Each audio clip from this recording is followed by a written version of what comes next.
Okay, think back. That one piece of gear that you sold that you really shouldn't have sold, and it's now probably astronomical in price, or you just miss it. Story time.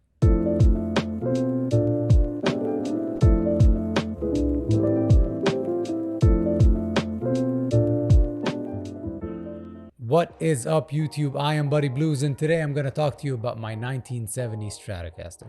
Back in the day, I used to have a 1970 Stratocaster that I loved quite a bit, but unfortunately, I sold. It was one of those phases where I needed a Les Paul and I wanted a 59 Les Paul that Guitar Center had, and I was thinking, all right, maybe I'll trade this old guitar. I never play it. It never plays right. It needed a refret. It needs a new bridge bit, blah, blah, blah, the whole shebang.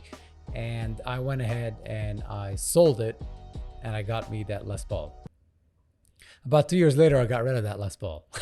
Regardless, I had that guitar for a very long time, and I have regretted selling it ever since. It's still on reverb, by the way. The story behind that guitar means a lot to me because it was obviously made in the United States, and then I had it in Lebanon, and then I brought it with me back to the United States, and I played it all over.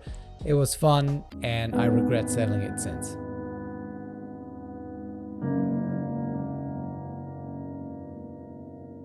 Until... But that's not it. A couple of days ago, I was at Guitar Center, and that guitar had just come in, and the box read Fender Custom Shop 1970 Journeyman Relic. And I thought to myself, what would be the odds that it would be a candy apple red Strat, a little bit relicked, and pretty much of the same exact year that I had, but a reissue of it. Lo and behold, it was. The only thing that's different is that it's got a maple neck, but to me, it doesn't really quite matter, that whole maple versus rosewood. We'll get into that later. In fact, let's never get into it. And I thought, wow, it's like it's meant to be. Let me look at the booklet of it. And you see, Fender always gives you these fancy booklets that comes with the guitars, and you open it up and it's got like pockets, and it's the whole thing. So there's your certificate of authenticity, and you've got what they call a floor traveler, which is essentially a rider of the guitar. It tells you everything about it. So bodywood type, alder, two-piece 69 Strat body style. Regardless, none of that is important. I'll tell you all about that later. Here's what's important.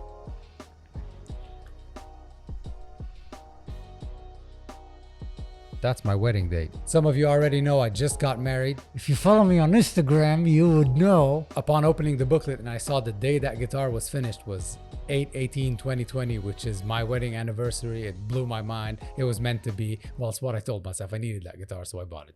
Now, that's a video I've been wanting to make for a very long time, which is take a custom shop reissue of a certain year and then get the actual guitar of the certain year. Well, guess what? Look! In my hand, I've got a 1966 Stratocaster. Now I know 66, 69, and 70 are not the same year. I can do math, but that's the closest I've got right now at the house. In late 1965, CBS, we all know this, bought Fender, and they started making a few changes. Controversial, some people like it, some people don't. Not gonna get into it. But one of the biggest changes that everybody notices is that big headstock that they made. And the reason is they wanted the Fender to be big. The logo to be big on TV. That's all it is. Y'all know that, ladies and gentlemen? Y'all come here for education. And boy, oh boy, have I always been a fan of that big headstock. Hendrix, I mean, the old Live at Pompeii, David Gilmour. Come on now. This Strat is almost all original. It's been routed for a Kaler style tremolo, brass nut, all of that was common in the 70s. No one cared, no one knew. They weren't really vintage in the 70s, if you think about it. It was like a decade ago, you know what I mean? But the pickups and the electronics are very close, supposedly, to what that's supposed to sound like. And they're original on the 66. I'm gonna A-B both of them, and it's gonna be fun, and you're gonna listen, and you're gonna let me know what you think, which one you like more. Let's get to it.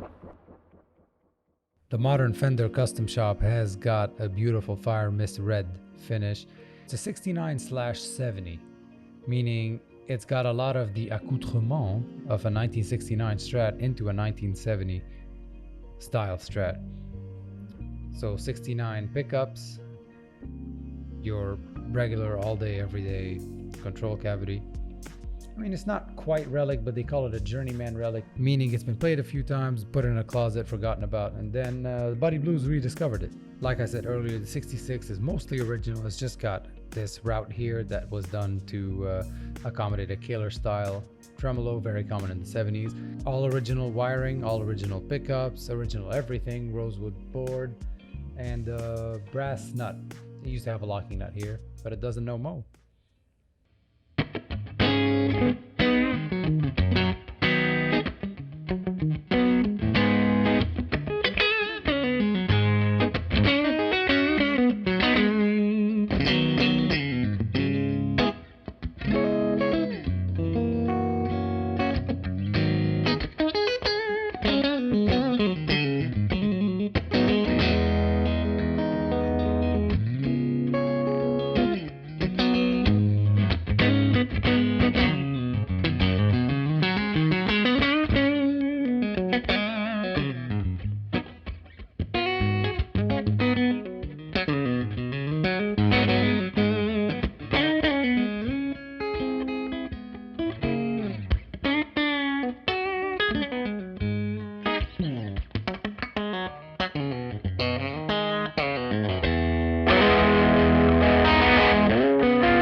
Oh, yes, ladies and gentlemen, you have now heard vintage versus modern when it comes to Fender.